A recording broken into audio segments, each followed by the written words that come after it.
2 സവാള ചെറുതായി അരിഞ്ഞത്, 3-4 തണ്ട് കറിവേപ്പില, 1 പച്ചമുളക്, 1 ചെറിയ കഷ്ണം ഇഞ്ചി, 3 അല്ലി വെളുത്തുള്ളി. ചട്ടി ചൂടായി കഴിയുമ്പോൾ വെളിച്ചെണ്ണ ഒഴിച്ചു കൊടുക്കുക. കടുകിട്ട് കൊടുക്കുക. അരിഞ്ഞ് വെച്ചിരിക്കുന്ന ഇഞ്ചിയും വെളുത്തുള്ളി ഇട്ട് കൊടുക്കുക.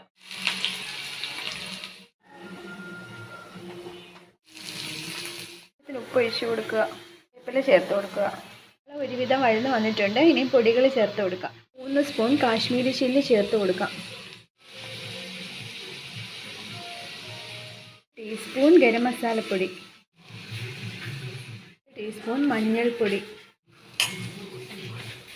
ഒരു ഫ്ലേവറിന് വേണ്ടി ഏലക്കയും കൂടി ചേർത്ത് കൊടുക്കാം. സവാളയൊക്കെ നന്നായിട്ട് വേവിച്ചെടുക്കാൻ വേണ്ടി കുറച്ച് വെള്ളവും കൂടി ഒഴിച്ചു കൊടുക്കാം. നല്ല തിക്കായിട്ടുള്ള ഗ്രേവി കിട്ടിയിട്ടുണ്ട്. ഇനി നമുക്ക് വേവിച്ച് വെച്ചിരിക്കുന്ന കക്കയും കൂടെ ഇതിലോട്ട് ചേർത്ത് മുരിച്ചെടുക്കാം.